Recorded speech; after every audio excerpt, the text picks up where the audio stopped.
Oh, Steve and Larson! Don't you dare be sour. Clap for yourselves and feel the power. Yes. And all you people out there, you're watching Going In Raw with Steve and Larson.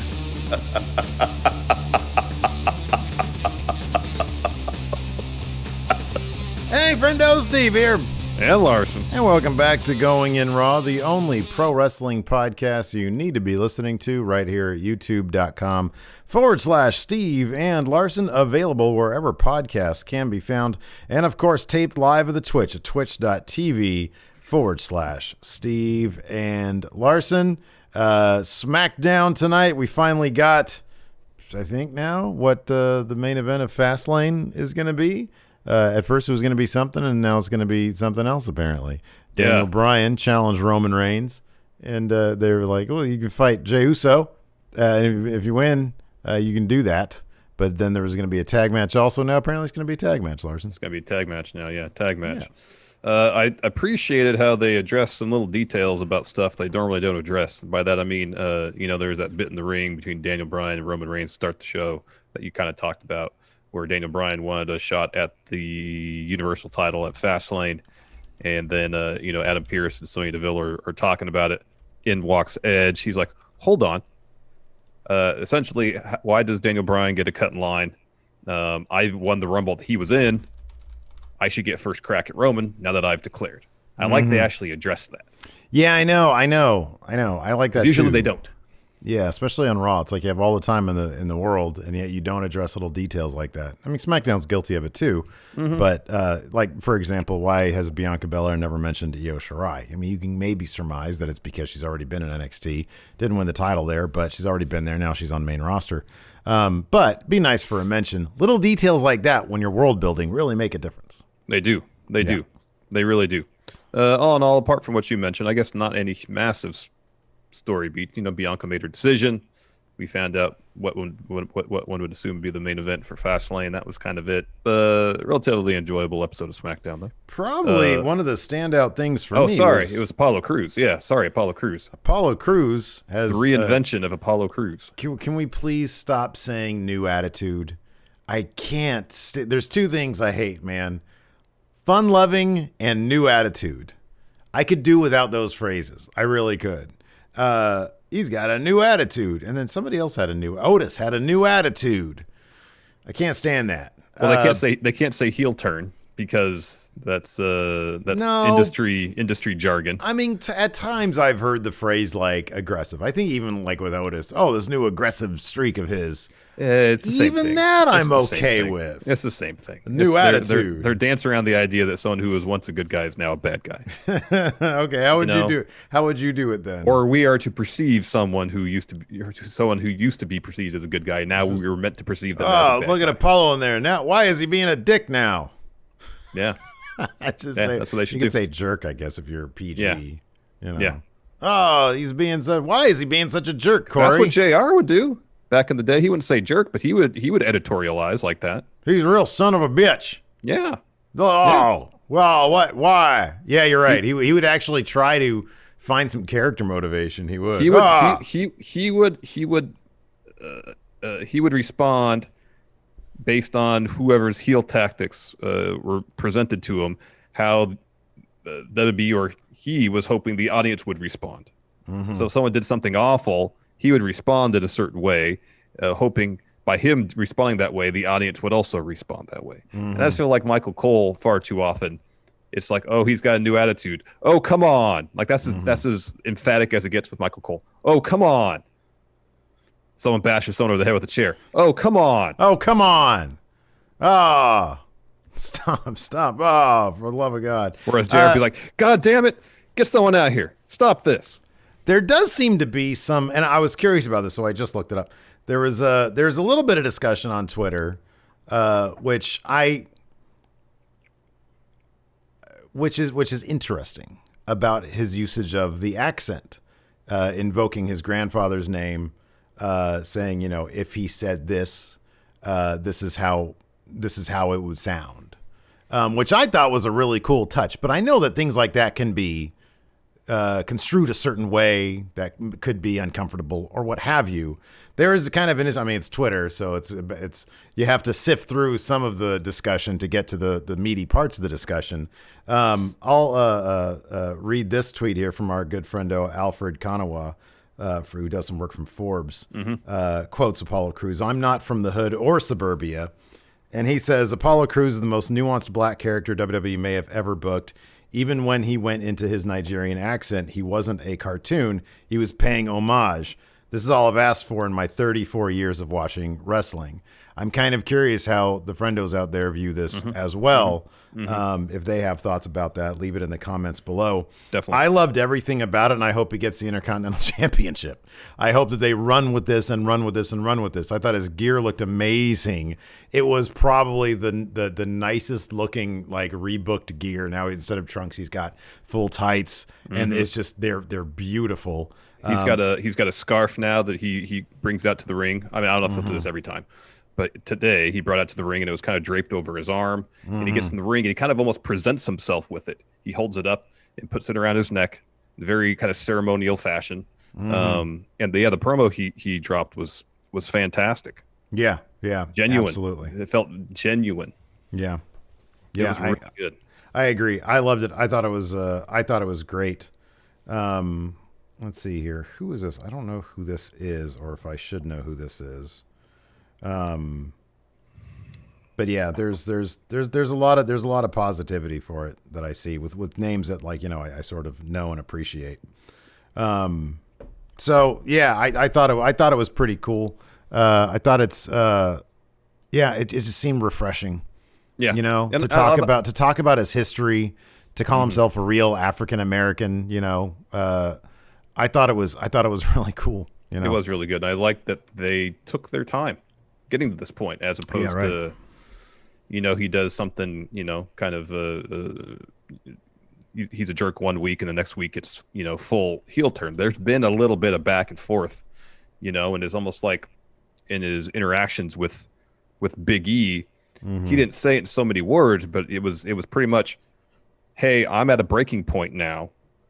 I've been on the precipice of winning the Intercontinental title here, and I haven't. It's like I feel like I'm capable of getting that next step. But rather than, saying, okay, I will. I see what you're saying. I will accept your challenge. You're telling me to get back in line. Go to catering. For someone who, especially over the last few weeks, his character has been very hungry for opportunity, and you tell him to get in line, go to catering, that's insulting. Yeah, for sure. Yeah. So the motivation is all there. It all makes perfect sense. Yeah. And I like that line where he said, Big E told me to go back to catering. Instead, I went back to my roots. That's good. Yeah. Cusum Holiday here in chat says, I am an African American and I am happy with how Apollo Crews was booked. Felt like a real black man was talking and not stereotypical hood. It felt real for him. Yeah, I thought it was pretty cool stuff, man. I'll be honest with you. But I understand that, when you're dealing with stuff like, especially with WWE, who doesn't have a great track record of racial sensitivity, to say the least. I can understand why people would be skeptical off the bat. Yeah. But this seems like something Apollo is invested in, and I hope it is. If he's not, then it's horrible. But if it's something that he's really invested in, then I think it's absolutely fantastic. That's what it always comes down to me. It comes down to for me is the performer on board with this? What did the performer bring to the table here? Well, I think it's something like this, especially though. It's not just is he on board, as you mentioned. Is he invested? Yeah. Is he involved in the process? Yeah, right. Because you can't be invoking your grandfather's name and stuff like that, and if you're like checked out, or not involved. So, or take issue with it for whatever reason, Yeah, exactly. Yeah, or uncomfortable or whatever. Anyways, we'll just hop into it. Roman opened SmackDown, said, "I don't think it's a secret. SmackDown needs me. Same thing can be said about Elimination Chamber. It needed me, so I answered the call. That's what the head of the table does. He saves this place. So I defended my championship against the winner of the match, and what happened? I smashed Daniel Bryan. The most exciting ass whooping of the year, maybe the decade. Anyone else in this role would have been partying, but not me. I live at a higher level in this ring, and that ass whooping was not perfect. It wasn't perfect because of one man, Edge. Edge, you got one. You speared me in the ring, in my ring on my night. Then you pointed at the sign. You could have left it at the spear, but you pointed at the sign, made it official. Reigns versus Edge in the main event of WrestleMania. You don't want that in your life, Edge. Back out, scram, beat it, go home. You got a beautiful family. You're a father, a husband. I don't want to hurt you. I appreciate your legacy, the comeback, all that stuff. I don't want to hurt you. So understand this. Get it through that thick head of yours. A man like you doesn't stand a chance against a man like me. And then you hear Daniel Bryan. Yes. I'll play the role of Daniel Bryan. How about that? And scene. So Bryan says, well, you described your title defense at Elimination Chamber as nearly perfect. So I just had to come out here and say, from my perspective, I agree with you 100%. How magnanimous of Roman, of you, to put up your title against someone who went through the chamber match, went through 5 other men, was one of the first 2 in the match. That deserves to be celebrated. But I've heard rumblings of people who think differently, who think defending the title right after the chamber match was cowardly. Take a man exhausted from being in the Elimination Chamber, then coming on out, demanding the title match starts right away. You know, someone like that isn't a real champion at all. But you know, I don't think that. I didn't say that. It's not me.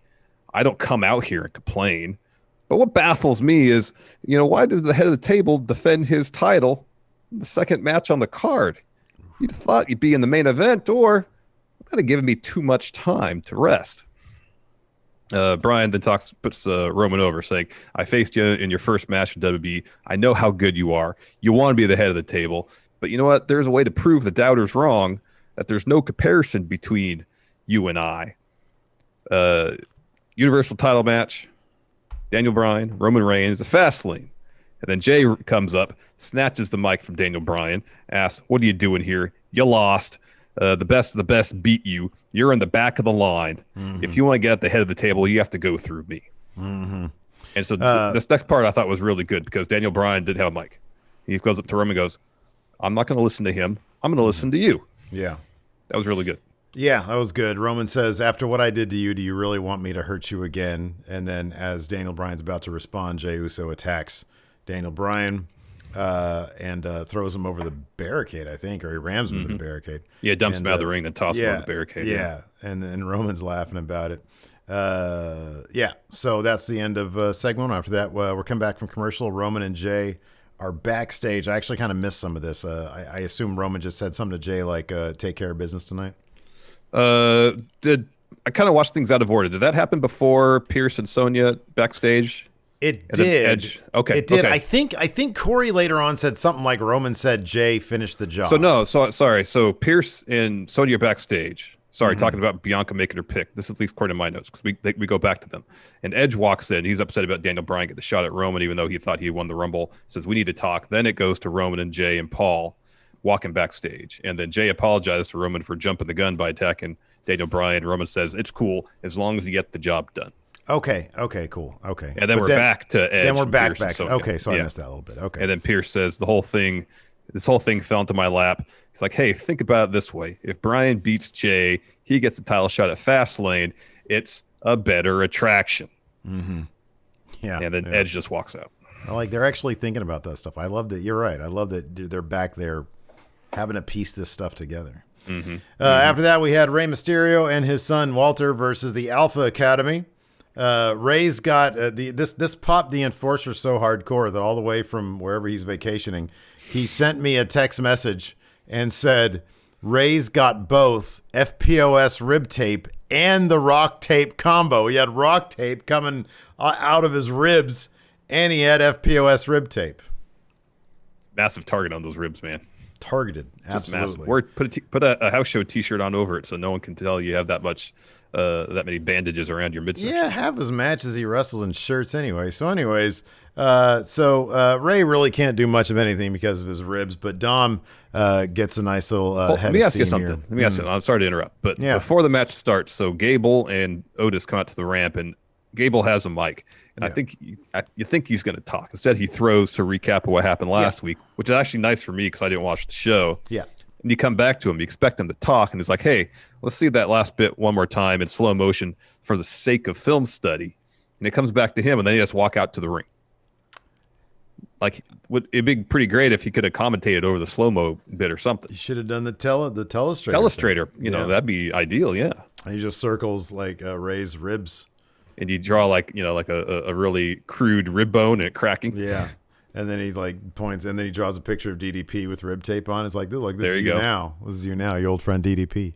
Yeah, Dally. that's good. So anyways, Ray and Dom eventually hit a stereo 619 on Gable. Ray hits a splash, a frog splash. Otis breaks up the pin, takes out Dom, and then Otis hits a splash of his own on Ray. 4-3 for the win. Yep. So good job, So Alpha Academy. they're doing some work on the tag division on SmackDown between Gable and Otis, and then maybe Baron and Sami Zayn. Although I feel like that's not gonna that's not gonna work. But they're trying. It wouldn't shock me if Sami convinced Baron to like tag again, but that's gonna he'll have to tell his camera people to stay back because they were all in Corbin's business. Yes. So next, Apollo Crews had a match against Nakamura before his match. Crews, comes out with his new gear, looks fantastic. He gets in the ring, asks for a mic, says a lot of people are wondering what's going on with him lately. That's not the Apollo that we know. And he says, if I'm being honest, you don't know anything about me. For far too long, I've been nice, humble, respectful, but haven't received the same respect, and that just becomes unacceptable. He says, I'm not from the hood or suburbia. I'm from Nigeria. I'm a real African American. He says his ancestors are Nigerian loyalty, and talks about his grandfather, right? Yeah. Or great-grandfather. I think it was his grandfather. Okay. And somebody here at it. So who is this? At I am Tunde Obe said his grandfather's name was no, you're right, great-grandfather Akume. Okay. Yeah. And talks about what he did. And he says, this is who I am. This is who I represent. He says the colors mean wealth, dominance, and power. Big E found that out firsthand. Like his great-grandfather said, if someone defies you, show them the steel. Big E said, go back to catering. I went back to my roots. I showed Big E the steel so he wouldn't disrespect me again. That was really good. It's good stuff. It's really good. It's really good stuff. writing. Yeah, it is. It is. I like that. I didn't go back to catering. I went back to my roots. That's strong. I like that. So anyways, Shinsuke Nakamura comes out. I think Apollo was going to have more to say, but Shinsuke interrupted him. Mm-hmm. So they have a match. Shinsuke gets a 2 with like a sliding knee strike. He eventually, towards the finish, gets a sleeper on Apollo, who goes to look for his scarf that he had posted in the corner on the post, and he grabs it and he uses it to reel them in, and Shinsuke ends up eating some ring posts there, and then he wins with kind of like an angle slam type thing. It did 3. look like an Olympic slam. What because usually he does the standing moonsault. He also does the sit out. Like the thing where he picks him up almost like a atomic drop style and spins around for power bomb. Yeah, that's right. So this is like a power bomb, what they called it. It's like an angle slam with like one more step to it, I think. Yeah. It's a new finish. Mm-hmm. So then we get Roman and Heyman backstage. Paul says he just spoke to Adam Pearce, made it official. If Bryan wins tonight, he gets the title match at Fastlane. And Roman says, so the tag match has been scrapped. And Paul says, if Daniel Bryan wins tonight. After that, we have Liv Morgan versus Tamina. Tamina pretty much just dominated this whole match. Yeah. Riot Squad really need to. They should probably break up, to be honest with you. It seemed like they were doing something with them. They were on the trajectory to maybe contend for the tag titles. And then nothing. Then now they're just, there was no Billie Kay tonight, which was weird because this whole thing seemed to have like started with her. Mm-hmm. I don't know. I mean, it's cool. They're on TV. That's good. Good for Tamina. Maybe they're building up. This is probably too far out. Maybe they're building up Tamina for now to be Bianca's first challenger after Mania. I also they're really pushing the alliance between Tamina and Natalya. Yeah. So it could be a tag run. Yeah. Maybe. Well, let's think. So next week on NXT, Raquel and Dakota will get their shot at the tag titles. They'll lose that. That'll lead to them breaking up. There's still Lana and Naomi in the wings. So if they have Lana and Naomi win those tag titles, then of course Lana and Natalya have history. They feuded before. Mm-hmm. Yeah. So they could be setting that up. Could be. After that, we had Adam Pearce and Sonya Deville introduce Bianca Belair. And Bianca comes out. And they're like, Pearce is like, so Bianca, it's been around 3 weeks. It's been around a month. And Bianca says, no. It's been exactly 3 weeks, 5 days, 2 hours, and 6 minutes since the Rumble changed my life. Sonya says, okay, who's it going to be? Asuka? And they run a video package for Asuka. Or Sasha Banks. They run video package for Sasha Banks. Good thing they ran one for Asuka because I forgot who she was, Larson. I understand these packages were short, but that's part of the issue is that it amplified what, like here Sasha is involved every week in high-profile stories. Asuka, unfortunately, not so much. Like, I wonder if they felt the need to remind viewers who each of them were, mostly Asuka, because they haven't really done anything with her of late. It just seemed like an odd choice. Like, we know who Asuka, if we watch WWE program, we know who Asuka and Sasha Banks are. I'm going to take a guess and I would think maybe it's just to spruce up the segment a little bit. There was no physicality. It was a bunch of talking. Maybe they just wanted to spruce it up a little bit, make it seem a bit more important. I don't know. I mean, I do think Vince McMahon is aware enough to think, oh, people forget who Asuka is. I mean, it seems like he's forgot who Asuka is, so. Pierce ran this package for Asuka to reintroduce her to Vince. That could be. I don't know why they did it. I don't know. It's just when they do stuff like this, it's so outside the norm. Although lately that's been a thing where they insert B-roll and little video packages inside promos, like that bit with Randy Orton. They put stuff in everything now. That Randy Orton stuff is mind-boggling.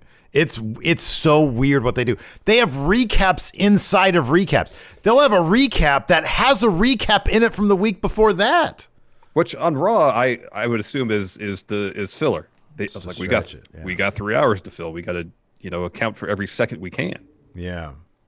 But on SmackDown, which is a much more efficient, leaner show, you wouldn't think they would need.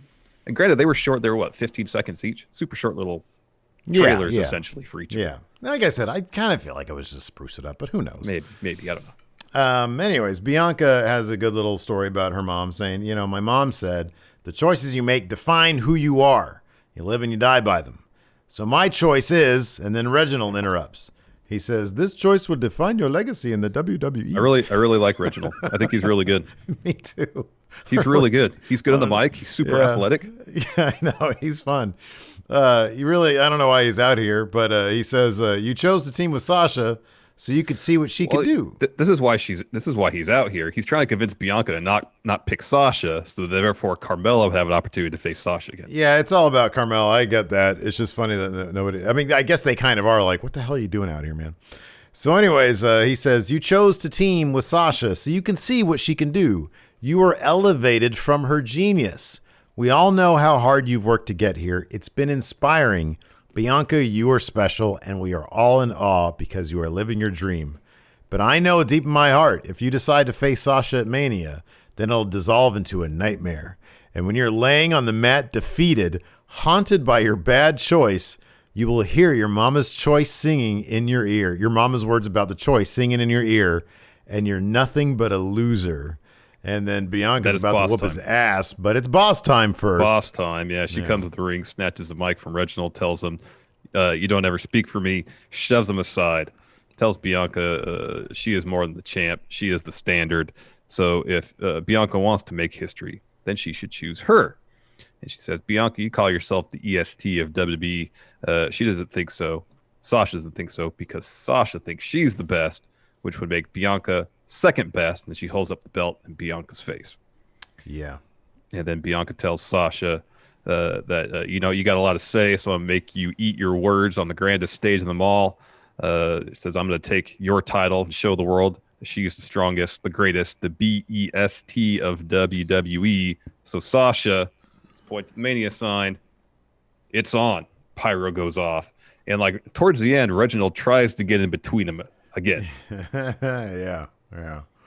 I thought this was really strong from Bianca, and Sasha clearly is going to be She's gonna wrestle this match heel.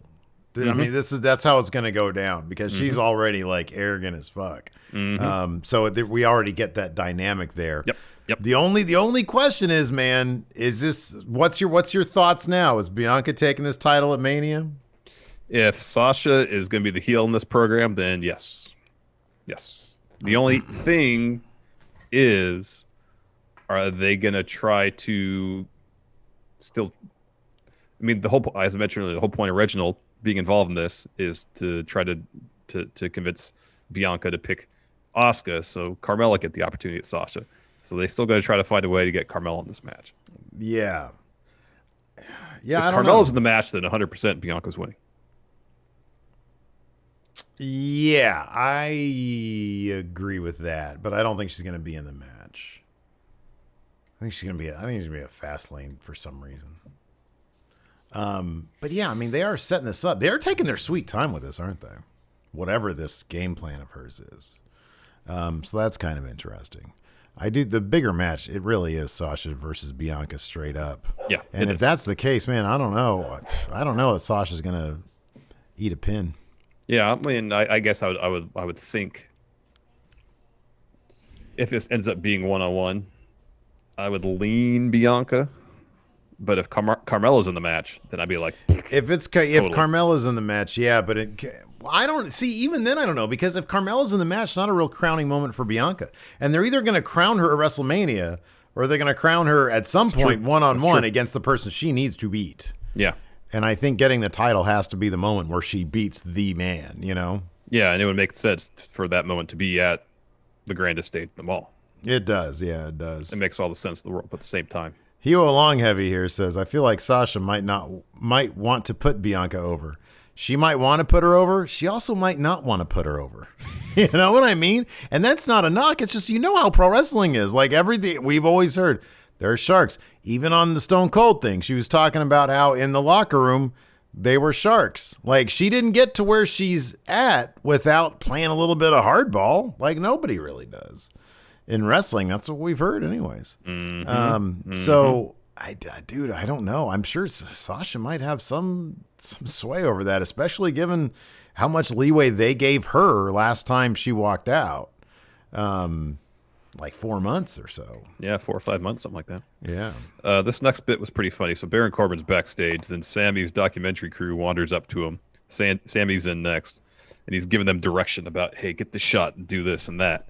And he's asking Baron, it says, Baron, I want to ask you a few questions. First one, what do you think of this conspiracy that's against me?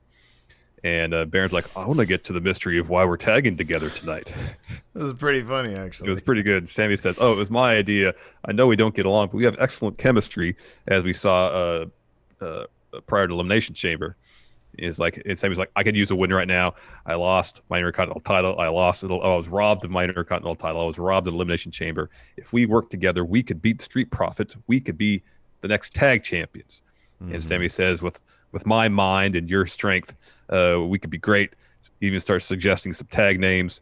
And Baron says, yeah, with their talent, the tag division, we could be fantastic. But don't ever tell me what to do. And tells the documentary crew, stop recording me. Sammy, be a professional. After that, we had that match, Street Profits versus Sammy and Baron.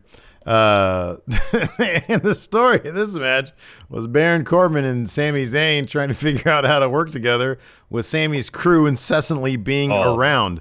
Corbin tried to do the run around the post move that he does. Runs right to the crew. It's so He good. runs right in the crew, starts yelling at him. Sammy's like, calm down, man. So he gets back in, of course, gets taken out by Dawkins. They go at it more. At another point, Corbin gets tossed outside of the ring. And again, Sammy's camera guys are just right there, and they start filming him. He's like, stop filming him. Stop filming me. So Sammy starts yelling at Baron to chill. And then out of nowhere, Montez Ford just flies right over Sami Zayn, almost clears Baron Corbin, who's a good 6 feet away from the apron. It was great. And but takes him out. And that led to Dawkins hitting usually he does a spine buster here. This time he did a really cool neck he's done this thing. move before, the double underhook neck breaker thing. He's done it before, and it's great. It's he awesome. Usually does a spine buster, yeah. So Ford, hits the frog splash to get the win. After that, we had a Daniel Bryan interview. He's asked, could you, the possibility if you win tonight, beat Roman for the Universal title, you could face Edge at WrestleMania. And he says, well, that's a ways away. He says, but I feel like my chances are good. I feel like, in fact, my chances of beating Roman are better than Edge's chances of beating Roman. He respects Edge, but, he's been out for a while. He could be a bit rusty. Doesn't know if he has what it takes to beat Roman. Edge walks in and says, I heard what you had to say, Bryan. Mm-hmm. He says, if we face off at Mania, who do you think wins that match? Daniel Bryan kind of smirks, takes a beat, kind of almost laughs to himself. He's like, I'll keep that answer to myself, but it won't mean anything unless I beat Jey Uso tonight. Mm-hmm. After that, Seth Rollins heads out. I really like this segment. So he says, I know I've been down on Seth of late, but this was actually pretty funny. His reaction to being in the swing was pretty damn hilarious. This was the best swing I've ever seen in my life. This was the greatest swing I've ever seen. And Cesaro's done a lot of cool swings, a lot of funny swings, and a lot of impressive swings. This took the cake for Seth because of Seth Rollins. Put me down. Put me down. So he says, I thought he was going to be on the mic the whole time, which would have been even better. See, I felt like so much when he's doing the Monday Night Messiah stuff, whether it was what he was being given by creative or something, it was like, we're taking this very seriously. Yeah. He is not taking this or himself seriously at all, and it is way better. The first cue is his ridiculous outfits. Oh, that suit was great. It was amazing, but it's so ridiculous. So he said, I'm here to... He's much more like Tom Cruise in Magnolia now. He's much more like last week it was like QAnon guy. This week it's much more like arrogant self-help motivator guy. So since I didn't watch last week, he sent a strongly worded letter to WWE management about the disrespect he was shown, all the talent walking out. That was my understanding. His lawyers sent a letter. And yeah, he was talking, a little bit about he started talking about embracing the vision. That's where he initiated that. He said, I'm here to share with you some incredible news. Our letter got a huge, huge response on social media. He's immediately almost interrupted by Cesaro. Cesaro takes his shirt off. He's ready to throw down. Seth panics a bit. He's like, whoa, hold on a second. Wait. We go back a long ways. Come on. We've been friends for a very long time. Just give me a chance to make this right. And Cesaro stops short of punching him. He says, I did not call you a loser. Twitter blew that out of proportion. Just give me a chance. Stay right there in the center of the ring. Like the star you are. Who says you can't grab that brass ring? You're strong. This was almost Vince-like. Powerful. My question for you is, friend to friend, why is it you always seem to come up short? What is it you're missing? I'll tell you because I have it. Killer instinct. I can give it to you. You should have said ruthless aggression. Yeah, I know, right? It's like the same thing, though. It's the same thing. He says, what is it you're missing? Oh, no, I'm sorry. He says, I came back to SmackDown to lead it into the future, and I'll start, if you let me, by leading you. I have accomplished everything in WWE that you've only dreamed of, and I want to give that to you. Side by side, we'd be unstoppable. If you had listened to me 2 weeks ago, you would have won Elimination Chamber, you would have beat Roman Reigns, and you'd be standing here Universal Champion. But you turned me down. But it's never too late to start again. A second chance. Embrace the vision. Be strong. Embrace the vision. Let me lead you. Embrace the vision. And he says, what do you say? You don't have to tell me now. You can take your time. I can wait. Cesaro just grabs Seth and says, put me down. Put me down. Like he has him in swing position. Put me down. And so he swings him once, stops, and Seth's like, oh, and then he says, stop that. He swings him again, and Seth is just whining the entire time. It's pretty great. And he gets up, and he's stumbling around like he's drunk. Oh, it's great. Then Cesaro drops him with an uppercut. It was fantastic. Then we get our main event, Daniel Bryan versus Jey Uso. It's a fun match. Jey Uso working over Daniel Bryan's leg. Of course, we established that at Elimination Chamber. Daniel Bryan's got a bum knee after that match. But then the finish was...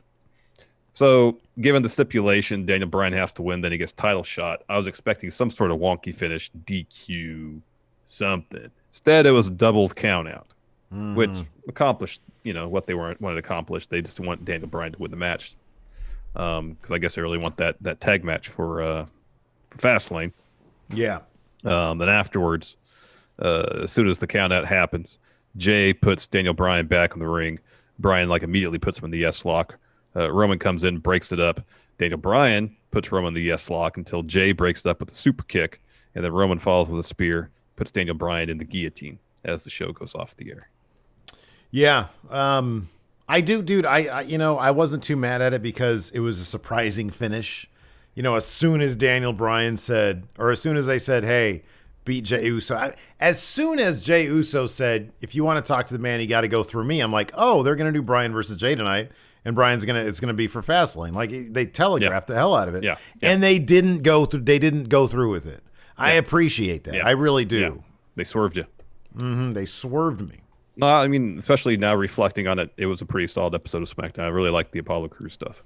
The Apollo Crews stuff was good. The Seth Rollins stuff was good. Yeah, no, I thought it was good. I mean, I guess like I'm used to them having a bit more of like this is the week when I feel like we need to, or next week we really need to figure out. They need to start showing what shoe's going to drop with Bianca and Sasha and Carmella. Because we're at that point, that can't spin its wheels anymore. Well, also, if it's going to have implications for Fastlane, you need time to build to that too. Because next week would only be about 2 weeks out of 3 weeks. No, 2 weeks out because Fastlane's 3 weeks from Sunday. Mm-hmm. So yeah, then you get the ball rolling on that if that's going to be involved in any way. Let's get the ball rolling on some questions. I have a thread here on the Patreon, patreon.com/Steven Larson. And I'm sure we have plenty of comments and questions there on the Twitch. James Fletcher, after Roman, who is the standout star of SmackDown, both men and women? The standout dude. I mean, look at the graphic above us. Like, there are people left out of this. It is stacked. It really is stacked. And there are so many standout performers right now. Yeah. I mean, I'd probably say, to me, I'll be honest, for me, it's probably at this point, Sami Zayn is like the next guy who really has such a strong, well-realized character who's just doing great work through and through. Mm-hmm. Yeah, Bayley's doing incredible stuff too, even though she's well outside of seemingly the title picture. Yeah, she's keeping herself interesting and vital by just doing really good work. Mm-hmm. Yeah. White Brownie, with the chances of Cesaro facing Seth at Mania, are we looking at a triple threat intercontinental title match with Nakamura involved? Probably not. This will just be a Seth Cesaro grudge match, I would assume. Yeah, I think that's probably the case. It might even happen to Fastlane. I don't even know if you could say for sure it's going to be penciled in at Mania. David Matushak, do you think if any wrestler turns heel, they should discover their roots a lot more to flesh out their characters and not become stereotypes? Well, yeah. I mean, you never want a stereotype. That's like the worst thing. Whether or not they should go back to their roots. I mean, that's always it's rare that fails. When you can look to the past and say, hey, this worked for me back then. Mm-hmm. I think anytime there's a character change, you need something that's got depth to it. You need, exactly, yeah. It shouldn't just be on a whim, Yeah, but the actual character. Mm-hmm. I mean, like in the matter of how long was Cruz's promo? 3 minutes? Mm-hmm. You totally know who his character is now. There's no ambiguity. There's no question. Yeah. How long did it take in NXT? How long did it really take to figure out who Damian Priest was? How long did it take for him to figure out who Damian Priest was? You know what I mean? It's funny, and I love that you bring up that example because when there was that one behind the scenes thing, I don't even know what it was. It might have been like a WrestleMania. I don't know what it was. But you saw Triple H talking to Damian Priest, and it was after he had debuted, and he was telling him, okay, now that we have this part of your character, we need to incorporate more of you into the character. So it's interesting that it's a process that they go through that evolves even after they've debuted. Mm-hmm. That I would love to. Yeah, that's fascinating stuff. It is. It's really completely, especially with Triple H, where it's, I imagine with Vince, it's a lot of, look at you, you're a monster. Oh, I believe that you're powerful. With Triple H, it's more like personality based, I would imagine. It's like, hey, let's figure out what character works best for you.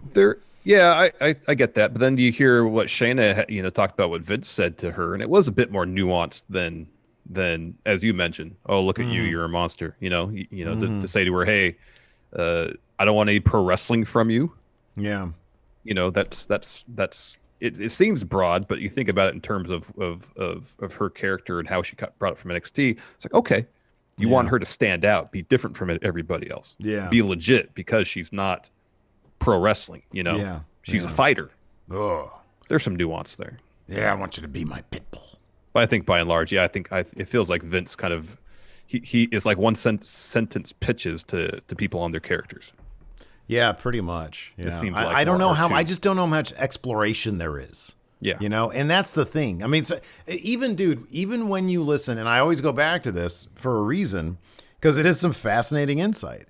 When you listen to the Bruce to Something to Wrestle with Bruce Pritchard, that guy knows how Vince McMahon considers wrestlers better than anybody else. The character aspect of things. And it's never really that in depth. When they're exploring characters, it's never that in depth. He literally said once, when they were talking about Kevin Nash, when they were talking about Diesel, and there was, they had mentioned, I think they had mentioned on TV during an interview with him that he had collegiate experience in like basketball or whatever. Yeah, he played college basketball. Yeah. Yeah. And his name was Kevin Nash. Like they referred to him that on TV. And Pritchard said, as if it's his philosophy he still believes in, people didn't care that he went to college. They didn't care what his... And I'm like, they don't think he's a truck. Like, they don't actually think that. That is the more interesting stuff. I know that was his gimmick, was truck. He was truck. It was truck. He was truck. He was truck. He was truck. He was big truck, but he was truck. He was truck. Like... I don't know how much exploration there is on main roster. I think that's what I don't know.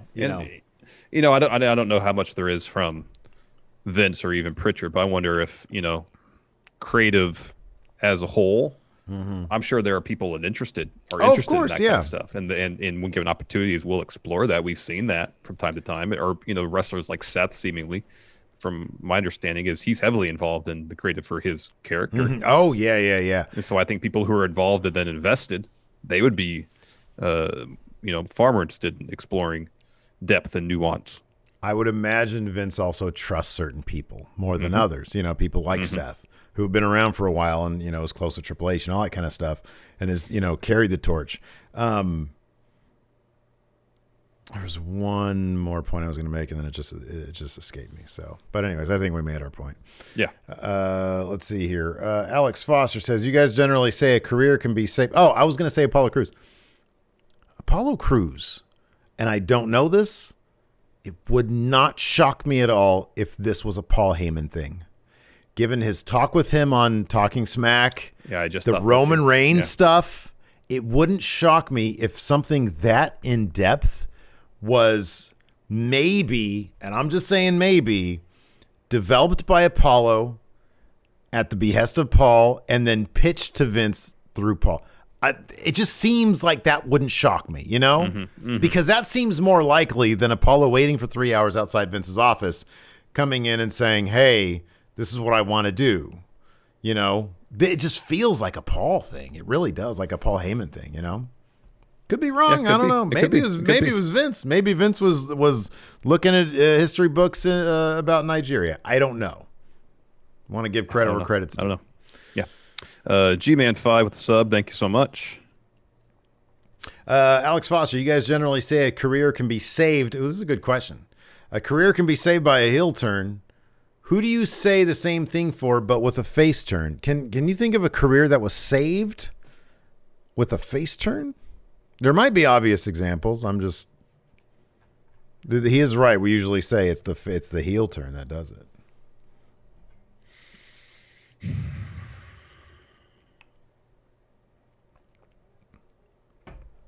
I mean, the reason we usually say a heel turn is because it historically speaking gives people a better opportunity to showcase personality. In WWE, at least, historically speaking, WWE baby faces tend to be kind of bland. Oh, this is the best answer probably. Ryan Rubik's Cube, Steve Austin. That's a really good answer. Well, I mean, like before he turned heel in that or face against that match of Bret Hart, he was a heel.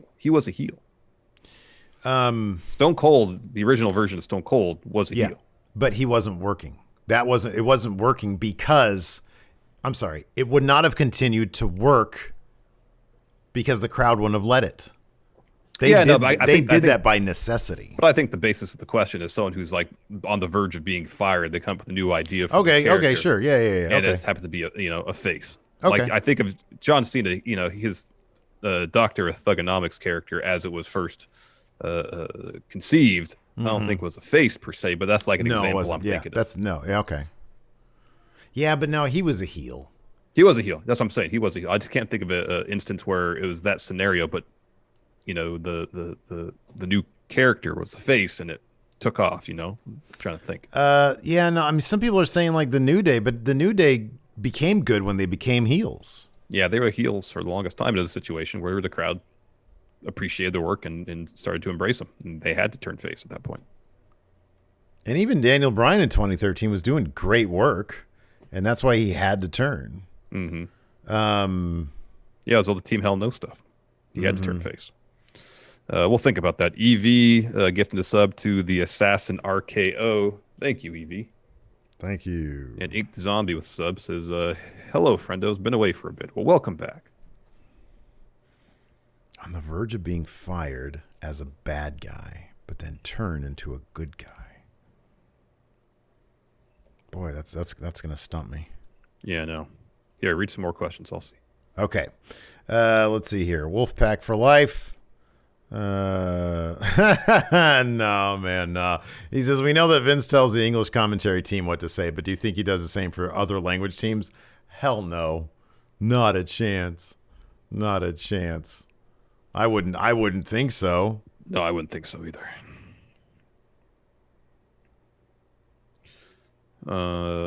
This is actually okay. What about this one? This wasn't because he was doing such good work, though, and he was never going to get fired, but I guess it wouldn't have worked because of the crowd also. Hulk Hogan, when he came back in 2002, they tried to make him a bad guy, and they were like, oh, crap, that's right. It's Hogan coming back. And then they were like, okay, well, we just have to make him a good guy. Yeah. He wasn't having like a career issue, though. Your angle is a bit more interesting. A guy who it's like, man, like Rocky Maivia as a good guy, probably out the door. If it was today, he'd be out the door. Yeah. But back then, they were like, hey, let's just make this guy a bastard. And it worked great. Then he turned good guy, and then he turned bad guy again. It was all great. Yeah, it was all great. Yeah, that's a tough one. Jorge D, one of my favorite entrances ever is JBL's return to Raw on December 31st, 2007. Besides Cody, any modern wrestler that can have a similar over-the-top entrance, how would it look? Oh, yeah, there's like plenty of... Is that when it was Rated Money?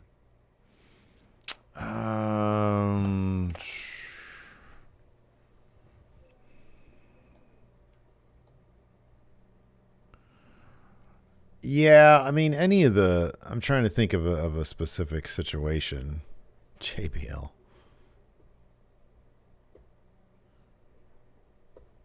A similar over-the-top entrance. They really don't do much to that. Like the last time they had like a real over-the-top entrance, I think it was like Aleister Black. They had like the full... they had like candles and his elevated... I'm watching it right now. Let's see what we got here. So you got the bell ringing that rings in the day of the stock market. Dun, dun, dun, dun. He's got the limo. Okay. With the horns on it. Yeah, I miss guys like Alberto Del Rio with his own ring announcer and his rented car. Mm-hmm. Isn't he in prison right now? Oh, here comes the money falling down. This is balloons. It's balloons. Well, Okada had a dinosaur. And he's had a giant sword too. Another instance. Mm-hmm. Yeah. So no money for JBL, just balloons in a limo. So far, at least. Anyways. Oh, wow. This is a great question. JTV. I'm playing as I'm watching SmackDown, and when Apollo's theme started, I got jump scared because of his scream at the start.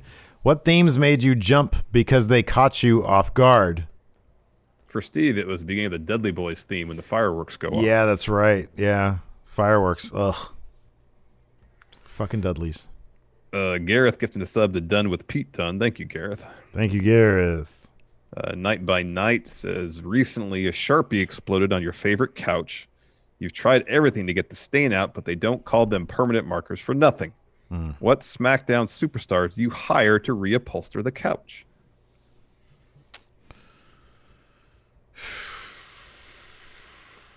I mean, Jey Uso probably spends a lot of time on the couch in Roman's suite. He probably, is taking the time to look at the stitch work. The stitching there. and the construction. Maybe. Or I just have the cleaner Kenny Omega clean it. Well, this permanent marker. Anything can be clean. Just find someone that if it's one of those cushions, you just turn it upside down. You just turn it over. That's what I would do. Yeah. But then it happens, you throw up on it, and then you have to turn it over. It's like, why would you throw up on it? I don't know. Maybe Roman left his meat out too long. No, the cheese spoiled on it, huh? Yeah. Lizard Man. Any way to make the titles look better with the noticeable Velcro on them? No, it's terrible. It looks horrible. It bugs the shit out of me, and I hate it. Really? It really does, man. It's so cheap. It's so fucking tacky. Yeah, it's an interesting choice to make. I'm just trying to do something. Which other floundering superstars should seek the advice of Roman and Heyman? Oh, wow. Aleister Black. Oh my God, yeah. They should make him make him like a waiter to Roman. Hello, would you like more of these cheeses? And Paul Heyman's like, wait, aren't you? You're Aleister. Come over here, man. Why are you wearing that waiter outfit? I need work. So, well, come work for me. This is me grabbing the brass ring. I don't know what my username is. Truly don't understand how SmackDown and Raw are written by the same people. The Apollo thing would have been a disaster on Raw. If you get thrown into the head booker for Raw tomorrow, how do you make it at least watchable? You got to have a plan of attack. You got to know how you want to attack the full 3 hours on the week-to-week basis. You got to have a vision of how you approach that, because far too often it seems like on Raw they have no idea how they're going to fill those 3 hours. None. Yeah. Like, there might be good segments, but the thing about SmackDown is it feels like a cohesive show. Raw, even a good Raw or a decent Raw, still feels like they just throw a bunch of crap against the wall and hope enough of it sticks to make it an enjoyable show. So that'd be the major thing, is having a vision of what you want Raw to look like on a week-to-week basis, and then you have to convince Vince of that. Yeah, I think dude, I don't know. I don't know, because okay, so you and I kind of suspect that the writing team, however large that might be, comes up with the show. Vince gets there day of. Digital knows not to put out a preview because they know Vince is going to change it. Yeah, well, creative writes the show. I'm sure it's pitched to Pritchard. He probably has notes for it, and then up the ladder to Vince. That's my guess. Probably, yeah. What that makes sense. I mean, I don't know how, if you're Vince McMahon, clearly, like, you got to stop doing that. Like, let your writers write, and then, like, I don't know. You know what I would do? I would do more like themed episodes. I'd do more. I mean, this is Band-Aid stuff, but like more tournaments, more episodes where, like last week's Raw, I think I said it was pretty decent. You can't do tournaments because Vince doesn't like tournaments. I know, but that's the thing, man. If I'm the head booker, then I'm Vince, I guess. And then I got to be, open to doing tournaments. And every episode of Raw needs to have stakes. And I'm not talking about meat, but that'd be good too. I'm talking about like things that are on the line. Yeah. And it's like, have episodes of Raw where you're going to have a big match. It's like you've got the mid-card title there. You got the US title there. Have some of those matches on Raw. Yeah. Have you use your tag titles. Use Asuka.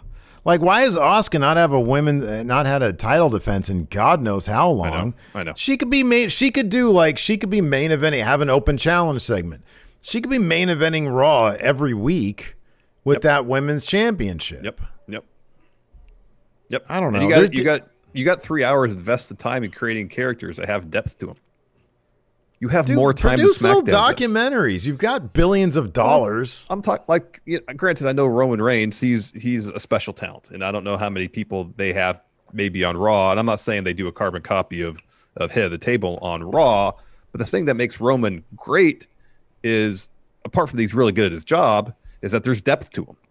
Yeah. And you sense that depth. You can see it on your televisions.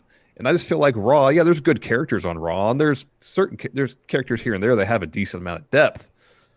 But I just feel like, consistently speaking, that aspect is kind of lacking. Raw, SmackDown with Roman, it's sort of like an ongoing saga in the way that pro wrestling is really good.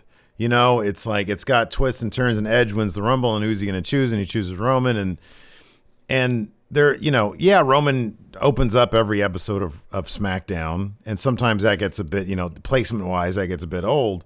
But it's like it's been continuing on for a while now. With Raw, there's none of that. It's like you had Sheamus, and then all of a sudden he turns. I know. And then all of a sudden he's not even in the last two in the Elimination Chamber. You look at this Apollo Crews heel turn. That's been weeks in the making. Mm-hmm. When it happens, see him with Roman, and then we're like, what happened to that? Well, now we know what happened with that. You have the segment with Heyman on Talking Smack. It gets to the point where it feels inevitable, and when it happens, like, okay, this makes sense, but it doesn't make it any less shocking, I guess, is you could use that word. It's not like an overnight heel turn, which without the groundwork being laid doesn't make sense. There's few instances where it's just so.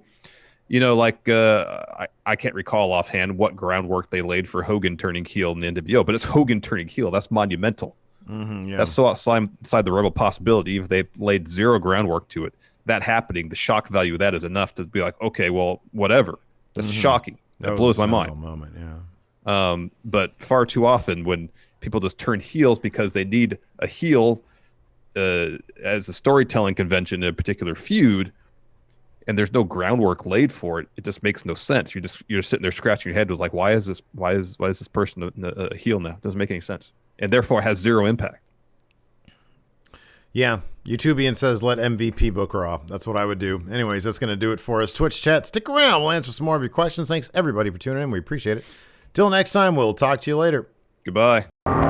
Help support Going In Raw today by becoming a Friendo Club TV member. You'll get access to new bonus episodes every week, including Friendo Club Arcade, Live Power Rank, Vintage 10 for the Wins, and Ask Steven Larson. Get access to Friendo Club TV today by becoming a $5 and up patron at patreon.com/Steven Larson, by throwing us a sub at twitch.tv/Steven Larson, or by clicking join at youtube.com/Steven Larson.